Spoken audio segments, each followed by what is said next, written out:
Okay, go for it, Ed. Thank you, Bob. Well, welcome everyone. Thank you for coming to our first in-person public meeting in 3 years. 3 years, can you imagine? 3 years since we were able to gather as a group, and that was even iffy. We discussed that, before now to say, should we still have this in person? With COVID still hanging around and all the risk factors involved. So that's why we decided. That we would, require the masks when indoors. We're gonna have a break about halfway through, and you're welcome to go outside. It's a beautiful day. Take your mask off, get a breath of fresh air, chit chat for about 10-15 minutes, and then we'll carry on with the rest of the program. This is our annual general meeting, so there will be some business matters that we're attending to. And then we'll have some highlights of what we're up to this past year, and then our presentation. So before we start, I'd like to acknowledge that the Greater Peterborough area is in the Mississauga-Anishinaabe territory in the context of the Rice Lake, Treaty 20, and Williams Treaties. In keeping with KLSA's mission, we wish to emphasize the efforts of Indigenous peoples as water protectors. There is much we can learn from Indigenous knowledge of the land and water and what is needed for a more sustainable and regenerative future. Can everyone hear me okay? Yeah, and online, is it coming through okay? I'm keeping track of that, yeah. Okay, you're good. Good, next slide.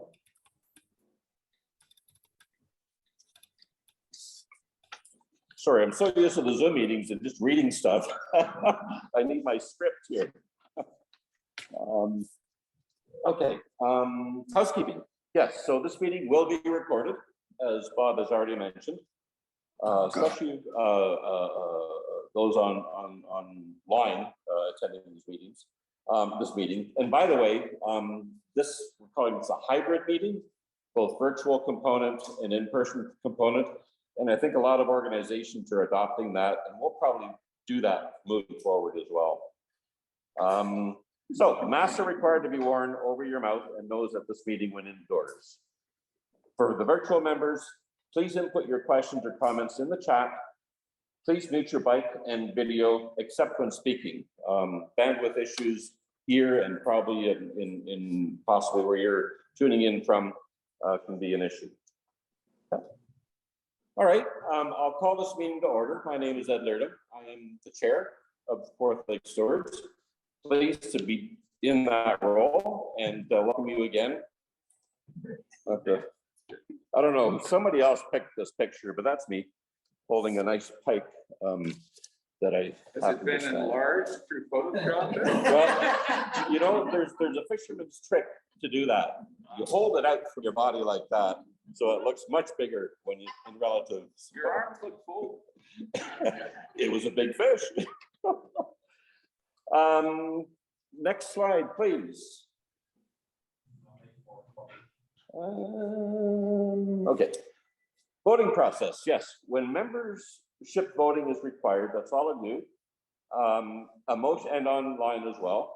A motion will be made by the director presenting to the meeting to accept, and seconded by another director, just to keep things sort of moving, and those people are probably the more knowledgeable of what's going on as part of the business, part of this meeting.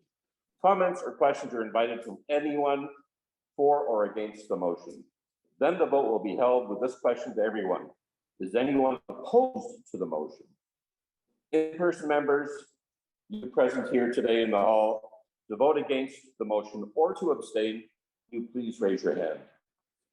For the virtual members, to vote against the motion or abstain, please type a comment in the chat, and our technical guru here will be monitoring the chat to see what's going on in there.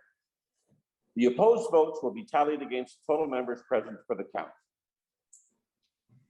Any questions on that? Next slide, thank you. Our agenda this morning will be a confirmation of a quorum, minutes of the 2021 AGM, our treasurer's report for the 2021 fiscal year ending December 31st, 2021, recognition of resigning and new board members, KLSA 2022 program snapshots, the election of the KLSA board for the next term, starting today, questions and comments of anything that you have on your mind or what you've heard at this point, to that point from members. Okay. We'll have a break, probably about 15 minutes. And again, you're welcome to step outside. Again, we're concerned about the factors of COVID, and that's why we don't have any refreshments for you this morning. I'm sorry about that. We will hopefully in the future be able to do that. He's reading from After the break, we'll have our guest speaker, Dr. Sapna Sharma, on a very interesting and timely topic, and her interest. Climate change is turning up the heat on lakes. We'll have a Q&A on that presentation afterwards, and then we'll be done. Okay. So first thing, I'm not even going to ask the questions. Our quorum, I have to stay here. Okay. Okay. I like to wander around. I'm going to put a chain on. Our constitution calls for 12 members to be present, either online or in person for a quorum, and we have obviously more than 12. So, but thank you for coming again. Minutes of the annual general meeting. I'm going to turn this over to Sheila, who is our recording secretary, to put forth the motion. So for those who can't hear Sheila in the back there, she is making the motion to accept the minutes from the 2021 AGM. Can I have a seconder from the board? Carol, thank you. And anyone opposed, either in the hall or online? Bob, you gonna watch and tell me? Yes. That's not one of our own directors. For the record, that was a board member. Is he objecting?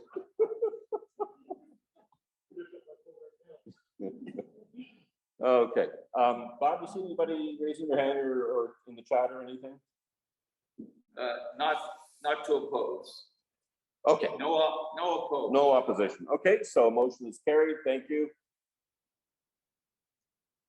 The next item on the agenda is the treasurer's report. So I'm taking off my chair hat and my MC hat, and I'm now the treasurer because I fulfill both those roles. We'll review the financials, which is on the next slide. And and again, I didn't mention about the minutes, but these were sent out in earlier emails to you. So hopefully you've had a chance to look at them before today. Next page, please.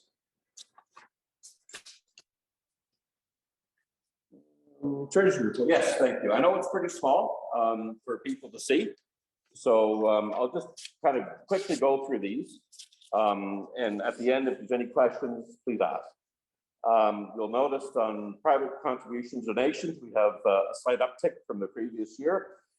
Contributions and donations from associations, those are lake and ratepayers and cottage associations, almost doubled over last year. And again, last year means 2020, the initial pandemic year, because we're talking about 2021, even though it's October 2022 now, but we're still talking about previous year. Okay. Municipal grants are about even. Private grants, you will hear later on, if you don't know already, we partnered with Watersheds Canada to implement a shoreline restoration program called the Natural Edge, with shoreline property owners contributing as well, so that we could go and plant, they can plant and restore their shoreline to a more natural edge of shoreline, if you will. Okay. User fees, those are those contributions from those property owners who subscribe to this program. Advertising, we advertise in our report, the back cover, the last 2 pages inside, and get some revenue that way. Water testing fees are significantly higher because we have more people testing more sites around the lakes in our area. Sorry, I'm missing my back to you, sorry. I have to stay on this thing, right? So, and a bit of interest from DIC we had. Any questions about revenue? Online? Expenditures, we are, one of our bigger costs every year is our annual report costs, which you all get, or hope you get, and if you don't, we have copies at the back. And now that we have your email address, we'll be sending you links to it every year as we produce that. Water testing fees, again, higher to the lab for testing for E. coli, again, increased number of tests. Meeting costs, well, we didn't meet in person, so we had no hall rentals or anything last year. Professional fees, that's our financial statements for the year, done by H&R Block for us. Memberships, that's the fee to FOCA. Insurance is higher this year. We decided we would include protection against any cyber attacks to our computers that we use. They're all personal ones because we're all volunteers. We don't have equipment that belong to KLSA like that. And but if anybody gets a hold of your private information, the information that we hold, you know, there's insurance to help us with that. Special projects, again, that's a natural edge. So that's the cost of the plants and everything and the materials that we had. Again, nobody got paid to do it. Volunteers helped us do that and continue to. Office administration, again, we don't really have much usually. Bank charges, those are just bank charges, and no new equipment this year. So we end up with net assets of $24,638 for the end of 2021. Any questions on any of that? No, nothing online, Bob? Nope. Thank you. So I will move then as treasurer that the financial reports and statements for 2021 ending December 31st, 2021 be accepted. Can I have a seconder? Jeff Chalmers, thank you. Anyone opposed? Online, anyone opposed? Nope. Thank you. Motion is carried. Okay, next slide. Everyone can still hear me okay, right? Good.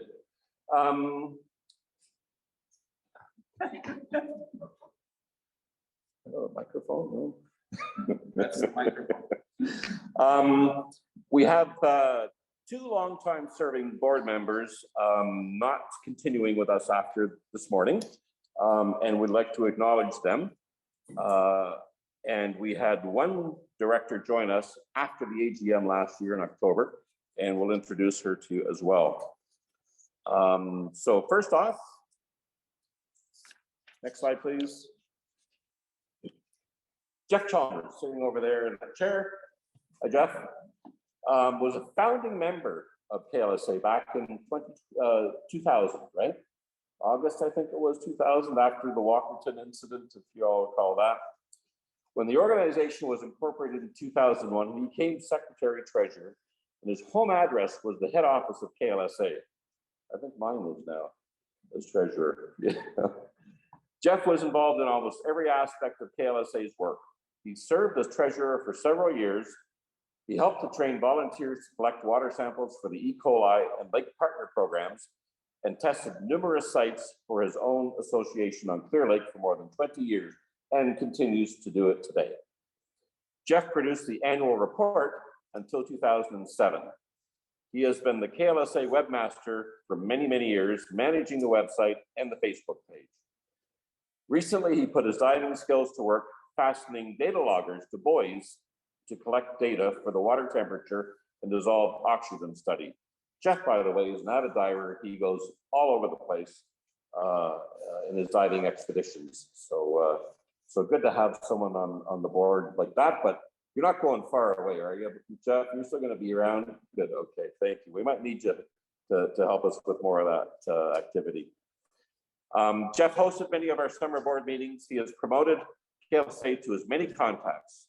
Jeff, you'll be greatly missed on the board, and thank you for 2 decades of your contributions to KLSA.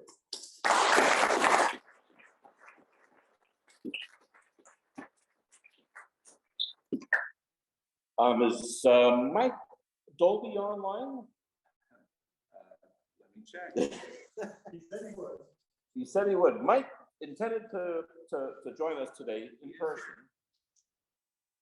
He's here. Would you He's like here. to get his image on for you?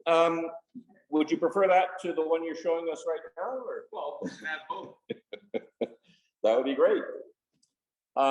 Mike had a little logging incident the other day and injured himself a little bit, so he thought he'd better stay at home and not press his luck too much with his leg. That well, he called it chainsaw massacre. I'm not sure.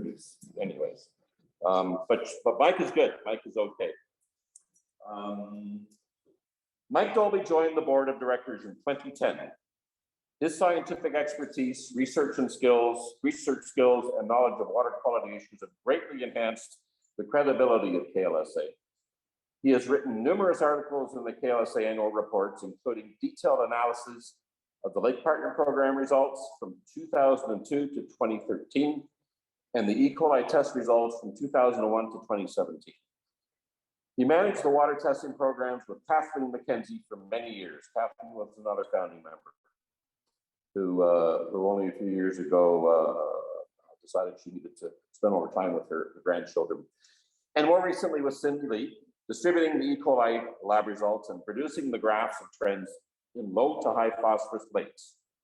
For many years, Mike has prepared the annual report article of monitoring the performance of sewage treatment plants throughout the Kawartha Lakes region. There's many articles and in presentations at public meetings, Mike makes complex water quality issues understandable to all. He has represented KLSA at scientific and academic meetings and assisted other board members with research studies, grant applications, and public education. Mike, we're going to miss you a lot. And again, we hope you don't go far. We still need you. And we thank you for your 12 years of volunteer contributions. Mike, if you can see me.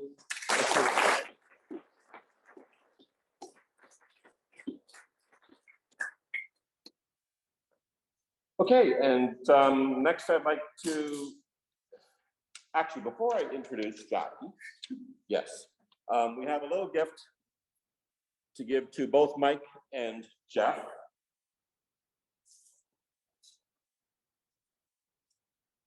Just as a little thank you and memento, I'm going to go across the screen here. There you go. Thank you. I believe it's a book on fishes of Ontario, signed by the authors. And Mike, we've got one for you too. Jeff is going to deliver it, I think, today to you. Thank you. Introducing Jackie Milne, who joined us almost a year ago, not quite a year ago. Jackie, where are you? Hello, there's Jackie. Jackie is a Trent Lakes resident. Actually, she's a neighbor of mine on Nogi Street on Bass Lake Road. And she was invited to join the board in October 2021. Jackie has worked for over 30 years with Environment and Climate Change Canada. She holds a Bachelor of Science in Biology from Trent University and a Master's in Water Quality from the University of Guelph. Jackie, we welcome you to the board. Jackie has already proven her skills and given us a lot of help with organizing the Eventbrite, for example, for this meeting, and contributed to many of our programs, most notably working with Brett, pardon me, on the water temp monitoring and GEO project. Thanks, Jackie. We look forward to a lot more help from you. So again, thank you to not only Jeff and Mike and Jackie, but to all the board members, past and present. Okay, next slide, please. Now we'll get into what we've been up to this past season, this past year, project snapshots. The first one I want to highlight, we don't usually talk about this as a project, but it is. It's actually a big project, production of our annual water quality report. A lot of work goes into this, a lot of volunteers write articles for us, including board members, and heading that effort is Sheila. Sheila Gordon Delane sitting there. Sheila, stand up. As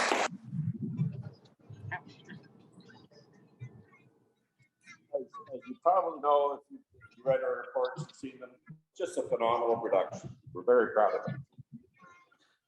There's a digital version available on our website. If you don't have a paper copy or don't want one, our website's there, and you should know it by now because you're all our members. If you would like a printed copy, we have the current version, quite a few left over, that is on the back table there, plus previous versions, going back even to, I think, 2014. If you're interested at all, some other pamphlets on there, but the report, again, is worth the read. If you're here, you're interested in water health and the quality of the water in our lakes, and that's what that's all about. Oh, I want to mention, with this current version, one of our board members thought up the idea that we should have a little contest and ask for everyone on our mailing list to, and on whoever knows us, to submit their favorite photos of the area. And we would put that photo on the cover of our report. So the one you see there, I think we had 2 first place winners, or was it? I can't remember. One and two second place. So not only is the winner of the photo up on our cover, and but the photos that we did get submitted are throughout the report. We're going to keep on doing that. So watch out for an email or some notification. Watch our Facebook page to see when we call for photos to be submitted for our next spring's production of our annual report. Okay. Next up is our water sampling program. So I'll ask Cindy to come up here and speak to those. Report. I mean, they always have to like do the administrative stuff at the beginning. Okay, good morning, everyone. I'm not sure if I've got some of the E. coli testers in the audience, but maybe when we take a break, if you could come up and introduce yourselves. And I also noticed that I don't have that deep bass voice of Ed's, so if you can't hear me, please speak up. But I'd like to begin by saying that the season for E. coli is over now. Last sample was early September. And I would like to thank all of our volunteers and testers very much. You are the core to this program, and our objective is to maintain a long-term data set for E. coli throughout the Kawartha Lakes. We currently have about 15 lakes, and we welcome this year some of our western or headwater lakes in the Kawarthas, Cameron, and Sturgeon. So it was nice to have them back in our program. Every lake is important, and every site is important. We had approximately 380 tests done and completed over the 5 sample periods. And also I'd like to recognize that we will welcome new testers at any time. The detailed reporting will take place in the spring, but all of the testers will have received their results and are free at their discretion to distribute their lake results or their sampling results as required. I highlight a couple of points from this year's sampling. 86%, very high, was less than the 20 colonies formed per 100 mils. So that's very good. That's about as good as we get. Many zeros on that program too. 10% of the results were a little higher than that, still acceptable, but worth monitoring. And that's what the purpose is for watching for trends in this data set. 4% essentially were exceeded the 50 coliform counts. And we had only 4 sample results that exceeded the provincial water quality standard of 100 coliform counts per 100 mils. And those on resampling all tested very close to 0. So you can see that testing with E. coli is very transient. So it'll go up and then it comes back down for many factors. Louder? Okay, sorry. So that's, that was less than 1% of all the tests exceeded. And I would like to point out that we're very interested in testing problem sites. So we're going out and looking for the problems essentially through our testers. So we're not dismayed when we see high results or changes. That's what we're looking for. And then we work with the testers if we feel that there is a problem. And some of the things that you can be watching for is disturbance of your shoreline from human activity or wave action, precipitation and the runoff from properties or culverts coming into your lakes and rivers, and also the presence of large numbers of wildlife, perhaps a flock of geese that are persistently present at a site can elevate your E. coli levels. But the lake does have natural processes to assimilate E. coli naturally, but we're just keeping an eye on things. And this program has been running since the initiation of Kawartha Lake Stewards. And it's actually a core program for the organization. I'd like to recognize Mike's absolutely hard work on this program. And I'm sorry he can't be here today, but I will catch up with him one day and have a coffee. Fast recovery, Mike. So now I'll cover also our phosphorus, our lake partner program. This is a provincial program. Again, we may have testers here. Please introduce yourself if you're doing this program. This is a free testing program that's run by the province. And we're finding recently they're releasing the results the following year, well into the year, maybe May and June. So we did get the 20, and I've got to watch this. We have posted the 2021 results on the website. Is that correct? Yes, because they came in after our publication. So from going forward, we will be publishing a year behind on the phosphorus. But what we do is we mine that data set. There's over 600 provincial testers on this program. We pull out the results that we find for the Kawartha Lakes.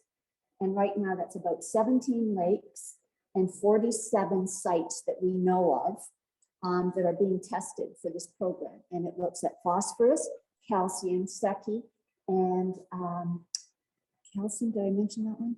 I also thought chloride was in there, but anyway, it's multiple samples. And if you're wondering why phosphorus has a great impact on our lakes. It's a nutrient that the plants will grab and blossom.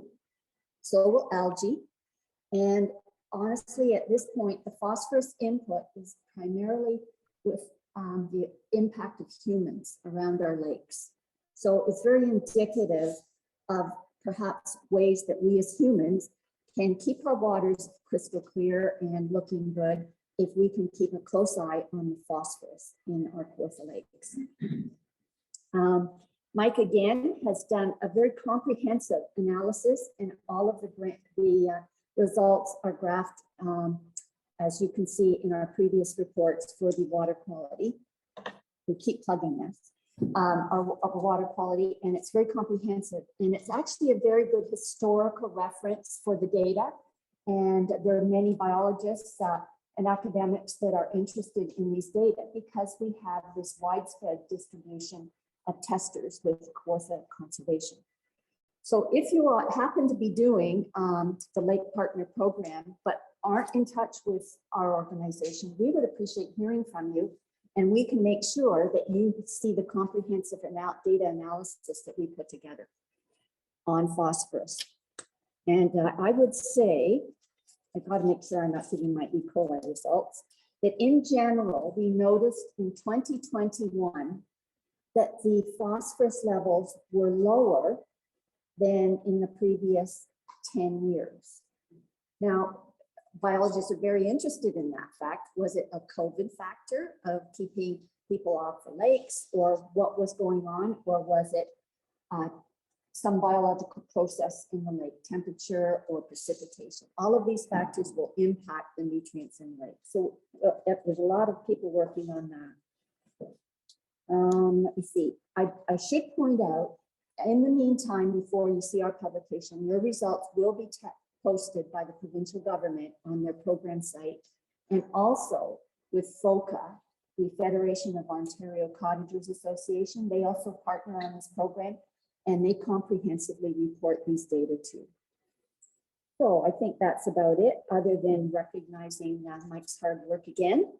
And I can meet with anybody or send me an email at our contact information if you have questions or are looking for participation on this program. Thank you for your time. And I would like to welcome Carol Cole, also a board member and a very hardworking one to be. Thanks, Libby.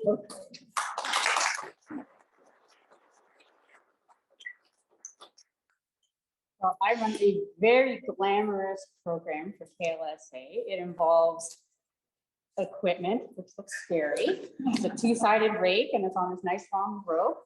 And without hurting yourself, I ask volunteers to go out, throw the rake in the water, haul it back in, and then the really fun part is to take all the plants off of your rake, sort them into piles as best you can, and tell me what you found.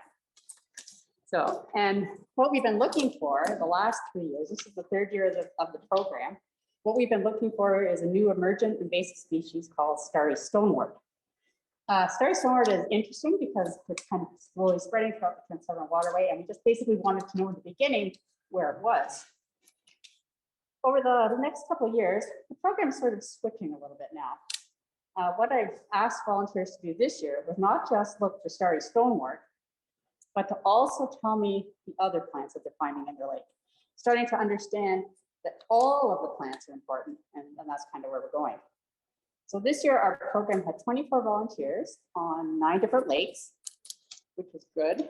And what we did, instead of entering things into EdNaps, we entered them into iNaturalist so we could have a little bit more control. And the volunteers entered 231 different observations of aquatic plants that they found on their shoreline, at boat launches, wherever. And that was really great. And of those, they entered 35 different species. So that gave us a nice indication of what is actually out there. Of all of the entries that we did, we found 15 entries with starry stonewort. And those were on Stony Lakes, Ugog, Big Bald Lake, and Sturgeon Lake. The Sturgeon Lake one was particularly interesting to me because I hadn't seen that it was already identified there. And our volunteer was the first person to actually enter that into the official sort of Ontario tracking system for invasive species. So that was a really big deal for me. Yeah, the researchers apparently did know that it was in Sturgeon Lake. They had seen that before, but they hadn't actually reported it, which can be a problem. Let's see. So the next step, now that the sampling's over, it ended this week. Oh, not loud enough, Cindy? Okay. So now that we've done all the sampling, the next thing to do is have our researchers take a look at all of our starry stonewort photos and see if they would agree that it actually is starry stonewort. Starry stonewort can be really difficult to identify. So that's why we do sort of a little double check there, and that's great. The feedback from our volunteers this year was that they actually really enjoyed the program. It was fun. They learned a lot more about aquatic plants. They got out on the lake and were actually looking in the water. We spent a lot of time talking the last few years about, like our natural edge program and things like that, and protecting our shoreline. Well, our shoreline, as far as I'm concerned, continues into the water, and we have to protect what's there as well. I know we all like to see, clean waterfront where you can swim and there's no plants, but the plants are actually really great. So that's a thing we're going to try to promote a little bit more. I think that's really about it for me. Just wanted to thank all of my volunteers that were so great this summer about getting out there, getting a little bit dirty, getting a little wet, and actually paying attention to what's in their lakefronts. That's about it.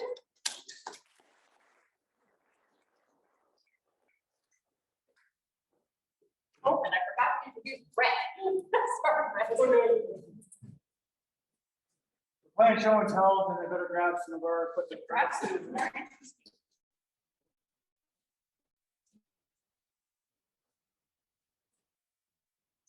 Hello, everybody. Nice to see you in person. My name is Brett Trigano, and grew up kind of going to my trailer park on Upper Buckhorn Lake. That's kind of how I became familiar. I never really grew up around here, but learned to love the lakes. and kind of the program lead for a water temperature and dissolved monitoring project. And it's a relatively new project for us. Started it a couple of years ago now. We're considering it kind of a pilot. So we're going to run it for a few years, see how it goes, and see if we can adjust it, modify it, and get some feedback from some of the participants to see if we can make it better and more relevant. But we decided to focus on water temperature, dissolved oxygen, because they're kind of, fundamental, variables, things going on in our lakes. They kind of affect everything else. And it's pretty shocking, really, how, just the lack of water temperature information on our lakes, considering it's so important for things like, when we get in the water to swim, when we close our boat up, ice formation, where fish, might come in to spawn, or, the rates of algae growth and aquatic plant growth and that type of thing. And for air temperature, I mean, we can go on our phones and there's an almanac of air temperature going back, we can pick, October 1st, 1979 and get the air temperature. But for water temperature, there's just nothing available. And so we thought, well, because it's so, fundamental, and we know climate change is going to be, warming our airs. So we figured, it's going to be warming our waters. And so we want to start to get a handle on that. What are the rates of warming? Are certain lakes more susceptible to others? And then similarly, dissolved oxygen is, very similar. It's kind of a fundamental, element for life in the water. Also, just related to warming waters. For example, the warmer our lakes are, the less oxygen that they can hold. It's just kind of physics that way. And so, we use some fancy-ish equipment, slightly more fancy than Carol's rate, but not nothing crazy. So we here is a water temperature data logger that we affix to the like a dock leg type of thing, or just out in the near shore. And this records basically it's almost like sticking a thermometer in the lake every hour, which is pretty cool. And it logs it, it stores it on this little memory, and then we deploy that all summer long. So June, July, and August, get an idea of how temperatures fluctuate in the summer. And this year was pretty cool. We wanted to get an idea of year round. With Jeff's help and Mike's help, we actually attached these to some of the Trent River Waterway buoys, like the chains. And that's one of the pictures there. You can see on the left, after we scraped off all the zebra mussels, sometimes it's like 6 inches, 8 inches full of zebra mussels. And we attach that. So that's pretty cool. So we're looking at kind of year-round fluctuations in temperature. So we did that on 5 lakes, which is really cool. Sure, our virtual audience close up. And so that's our major kind of, water temperature or kind of near shore, shallow water temperature monitoring device or approach. And then we also have this kind of more fancy piece of equipment, costs about $1,500 or so. And it's a probe. And we send this down in the deep basins of every lake where we can, where we have a volunteer. And every meter, we just, take a sample, let it stabilize, read the temperature and the dissolved oxygen, go down another meter, do the same, all the way down to the deepest. And we can really start to see kind of the layering and the stratification and the water temperature and dissolved oxygen changes throughout the water column, which is really neat. So, and just we're learning a lot of cool things because, this really hasn't been done that often before. We're seeing that certain lakes, like for example, if you live in a shallow bay, chances are you're going to be warmer, you're going to be more susceptible to air temperatures. So, those couple days of cold nights, your water temperature is probably going to plummet. It's more related to ambient air, where if you're on the main channel, main flow through, for example, it tends to be cooler, kind of more well mixed, more stable temperatures, not as, fluctuating based on air. And, our dissolved oxygen stuff is really cool. We're finding that when you get down about in the late summer, if you get down about 7 or so meters, you start to hit this barrier, this rapid transition layer from super warm water on top, and all of a sudden it just dives, like really cold water. And then dissolved oxygen just kind of falls off almost to nothing down near the bottom. So yeah, really cool information if you're interested in volunteering. The contact information is there, brett.trigono@klsa.info. Always looking for more volunteers, more lakes. Thank you to those 15 or so people that have been volunteering over the last couple of years. Hopefully it's fun and engaging. I think I'll leave it there for now, Bob, and happy to answer any questions at the break or following the meeting. Thanks.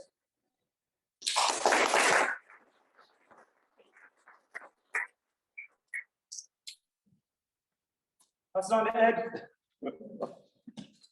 Oh, which hat am I wearing now? My name is Kim now, by the way, because Kimberly Ong is on the board of directors. Brett was standing way back there. Kimberly on our board of directors runs this program for us, and unfortunately she could not join us this morning. She had a previous engagement, so just call me Kim for the next 2 minutes, and then we'll switch back to my real name. We partnered with Watersheds Canada a couple of years ago on a program they called Natural Edge, which is basically the restoration or planting of Indigenous plants along the shoreline of private properties or shoreline properties. As I mentioned in the Treasury report, you saw the numbers associated with that.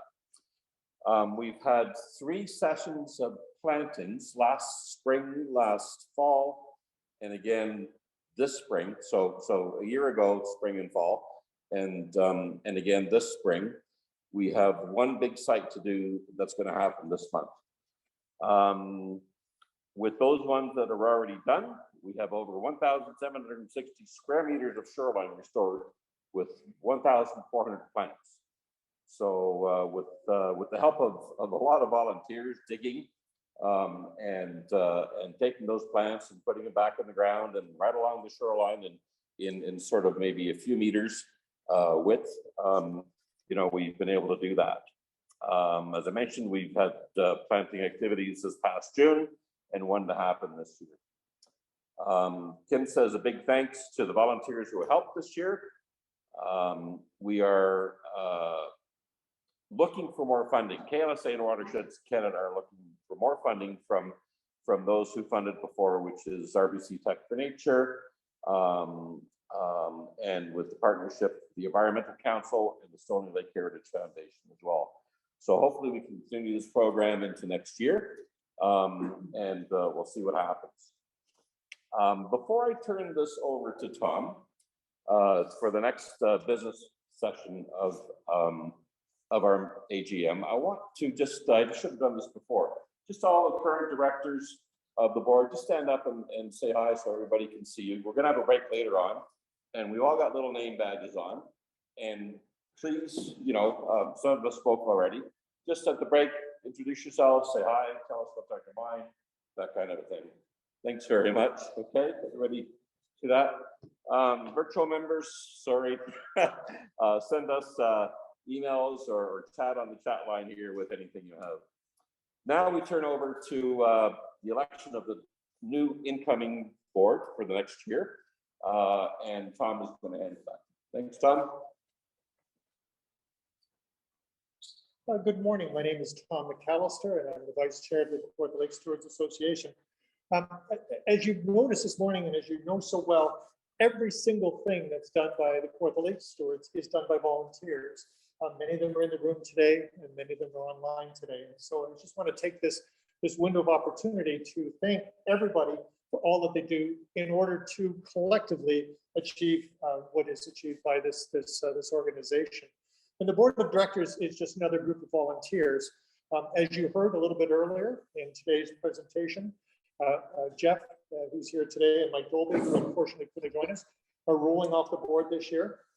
Our constitution allows us to have 12 members on the board of directors. We had 11 this year with Jeff and Mike rolling off. That takes us down to 9. And so it was time for some board renewal. So I'm very, very pleased to nominate the following folks to join or to be approved by this group, the membership for this year's board of directors for the Lake Stewards Association. I'm not going to go through the list to list out 12 names. You can see them online and you can see them in the room. But I would like to take this opportunity to welcome. As you can see, we've got with the asterisks there, we've got Leanne Green, Daryl Cotton, and Linda O'Neill, who will be joining us this year. We had quite a bit of interest from a number of people who filled out applications to join the board.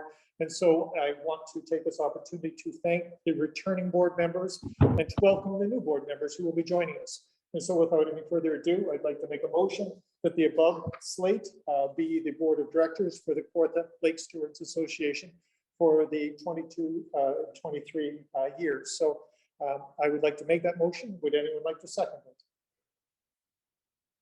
I see Brett has seconded it. Is there anyone who would is opposed to this group being the board of directors for the coming year? Either online, if you could please signal as has been said in the chat section, or is there anyone in the room? No one online there? Okay, fair enough. Then that's is the board of directors for the coming year. And I'd like to turn it back over to Ed to do the Q&A.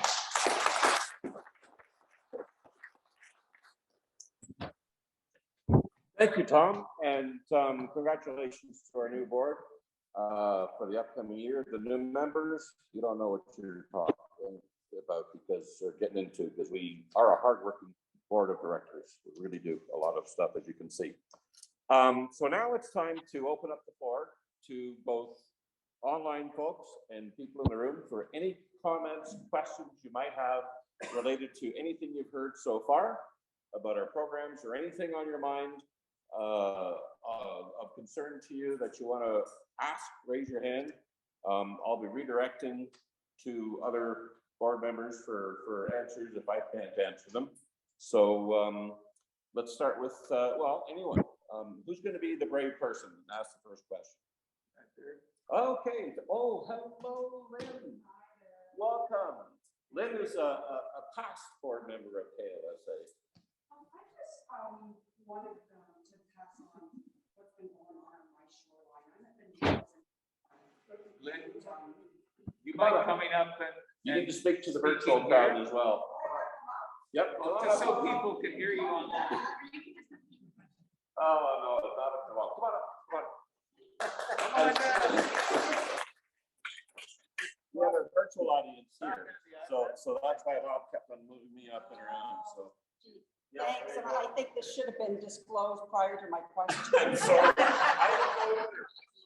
We just want to make sure people online hear you. Okay, no, I hear you. So I'm at the Narrows in Buckhorn, and I'm in a shallow bay. And so water temperatures do fluctuate.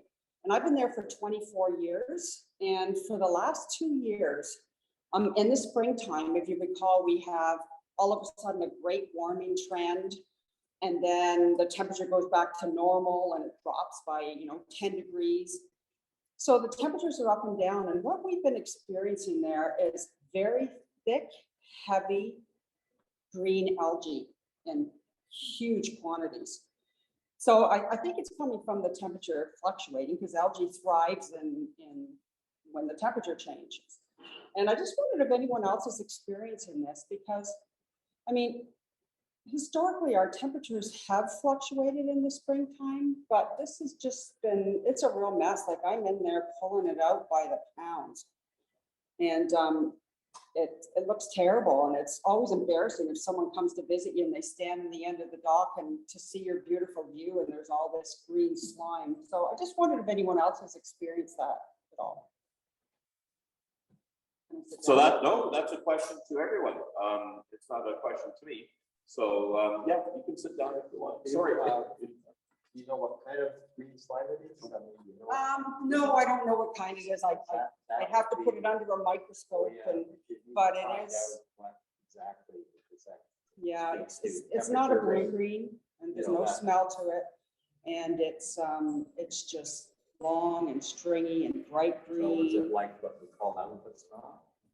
No, No. no, I wouldn't say it's the elephant snot. 'Cause we But get- it is we- terrible. We would get blooms of that in the spring, but then it would disappear. I don't know. if it Like that. always? No, actually, didn't see any this year. But yeah, some years, you know, big floppy masses of it would form. Yeah. And Especially this is at- pretty at- unsightly. One of my neighbors stopped, and mine got the end of this stop, but then they gone.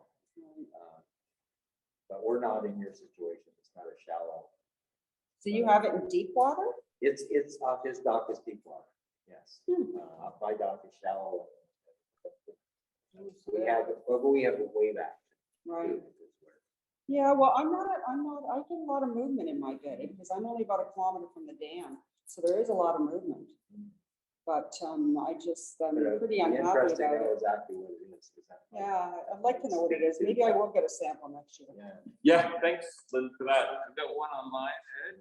Okay, and I don't think we're gonna make anybody come up again. I'll No, repeat. okay, you could just repeat their question. Anyway, online, we have a question from Carol Armstrong.